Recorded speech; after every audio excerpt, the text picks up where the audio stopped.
ह्या 2 महिन्यांमध्येच केंद्रातलं सरकार, एक तर पहिलं मोदी सरकार बोलायचे, आता भाजपा सरकार पण नाही, आता एनडीए सरकार बोलायला लागलेले आहेत.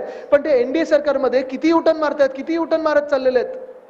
जणू काही गोल गोल गोल गोल गोल गोल चाललेत, असं युटर्न मारत चाललेत. आणि ह्याचं कारण एकच आहे, कारण आपल्या इंडिया आघाडीचा आवाज म्हणजे तुमचा, आमच्या जनतेचा आवाज हा केंद्रात तिथे पोहोचलेला आहे, संसद भवनात पोहोचलेला आहे, संसदेत पोहोचलेला आहे.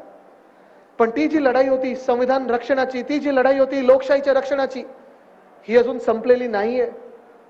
जरी आपण त्यांचं बहुमताचं सरकार रोखलेलं आहे, त्यांचे घोडे अडवलेले आहेत, तन मन धन सगळं काही त्यांच्याकडे असं वाटत होतं, पण नंतर कळायला लागलं त्यांच्याकडे होतं ते फक्त धन होतं, तन आणि मन ते आपल्याकडे होतं. आपला पण तेवढाच मोठा विजय झालेला आहे आणि येणारं सरकार केंद्रात पण इंडिया आघाडीचं आहे. हे लिहून घ्या तुम्ही, बदल घडणार म्हणजे घडणारच.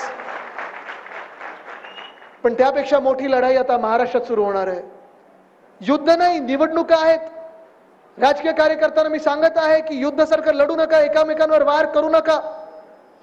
आपल्याला दंगली घडवायच्या नाहीयेत, सामाजिक तेढ निर्माण करायची नाहीये. पण निश्चितपणे ही निवडणूक आहे, ही आपल्या जीवनामध्ये, महाराष्ट्राच्या पूर्ण कार्यकर्त्यांमध्ये, सगळ्यांमध्ये महाराष्ट्राची जी पुढचे काही 50 वर्ष असतील, पुढच्या 50 वर्षाची सगळ्यात महत्त्वाची निवडणूक ही आजची निवडणूक ठरणार आहे. निवडणुकीचे वारे वाहू लागलेले आहेत. आपल्या सगळ्यांना वाटतंय निवडणुका येतील येतील, पण केंद्रात भाजपचं सरकार बसलेलं आहे. अच्छे दिन येणार होते, 10 वर्ष झाले, आले नाहीयेत.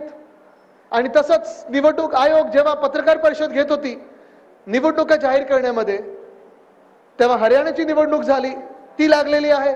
जम्मू काश्मीरची निवडणूक लागलेली आहे. पण मागच्या वेळी 2019 मध्ये हरियाणासोबत जो महाराष्ट्र होता आपली निवडणूक जाहीरच झाली नाहीये. याचं कारण एकच आहे, कोणी सांगू शकेल का मला? बरोबर आहे, आपल्याला घाबरलेले आहेत, महाराष्ट्राच्या जनतेला घाबरलेले आहेत.